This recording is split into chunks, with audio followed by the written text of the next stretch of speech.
আজকের এই দিনে গত বছর জুলাই অগাস্ট অভ্যুত্থানের যারা সকলে শহীদ হয়েছেন তাদেরকে গভীর শ্রদ্ধাভরে স্মরণ করছি।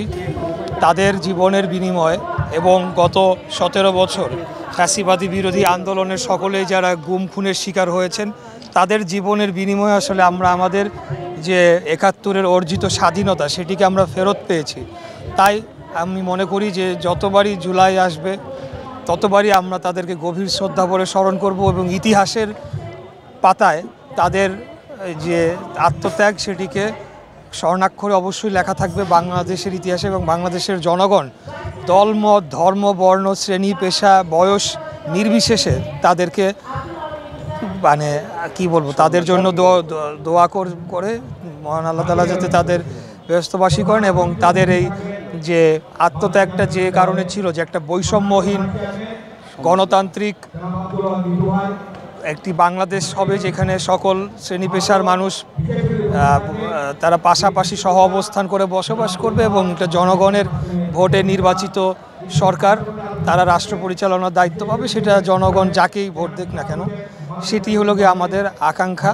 এবং আমরা চাই যে আমাদের মাঝে যে ঐক্য তৈরি হয়েছে দেশব্যাপী এই ঐক্যটা আমাদের জন্য ধরে রাখা অত্যন্ত প্রয়োজন। এই কারণে আমি মনে করি যে আমরা একটা ভূ রাজনৈতিক কারণে আমরা একটা অত্যন্ত সেন্সিটিভ সময়ের মধ্য দিয়ে যাচ্ছি। তাই আমাদের যে রাষ্ট্রীয় সার্বভৌমত্ব, আমাদের ভূখণ্ডের অখণ্ডতা এবং আমাদের স্বাধীনতা এটিকে যদি আমরা অক্ষুণ্ণ রাখতে চাই, আমরা যদি ভারতের যে উগ্র আগ্রাসনী ভূমিকা আমাদের প্রতি সেটিকে যদি আমরা মোকাবেলা করতে চাই তাহলে আমাদের সবাইকে প্রথমে রাষ্ট্রীয় এবং জাতীয় স্বার্থকে প্রাধান্য দিয়ে তারপরে আমাদের মধ্যে রাজনৈতিক যে কম্পিটিশন বলেন প্রতিযোগিতা সেটিকে আমাদের সেটিকে আমরা মনোযোগ দিব। সেটি জনগণের ভোট আমরা আমাদের কর্মের মাধ্যমে আমরা জনগণের কাছে আমরা আমাদের সমর্থন চাইব ভোটের মাধ্যমে, এটি আমি বলতে চাই। হ্যাঁ, এই যে জুলাই আন্দোলনের পরে দেখা গেছে অনেক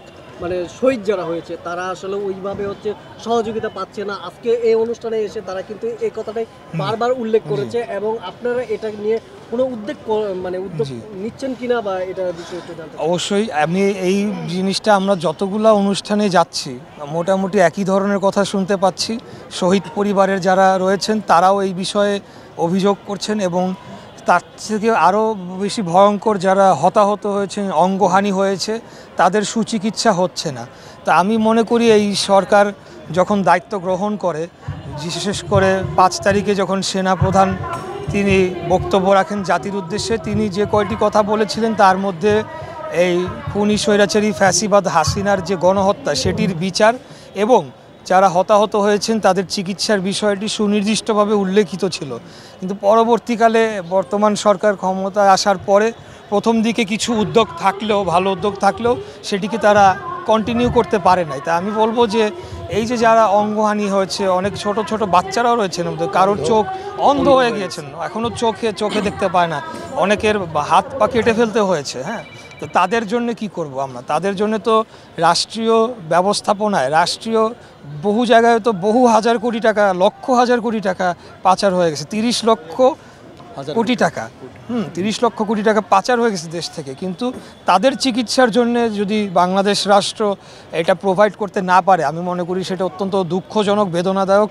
আমাদের জায়গা থেকে আমরা যেহেতু রাষ্ট্র পরিচালনায় নাই, আপনার যে প্রশ্নটির উত্তরে আসতে চাই, আমরা তো নিজেরা আসলে আমরা সরকারকে বারবার তাগাদা দিতে পারি আর আমরা এটা বলতে পারি যে যদি আমরা আগামীতে জনগণের ভোটে নির্বাচিত হয়ে রাষ্ট্র ক্ষমতায় যদি আসীন হই তাহলে অবশ্যই এটাকে আমরা অগ্রাধিকার দিব এবং যারা শহীদ পরিবার এবং যারা আহত পরিবার তাদেরকে দ্রুততম সময়ে যাদের চিকিৎসার প্রয়োজন সেটার ব্যবস্থা করা, যাদের পুনর্বাসনের প্রয়োজন সেটির ব্যবস্থা আমরা করব ইনশাআল্লাহ।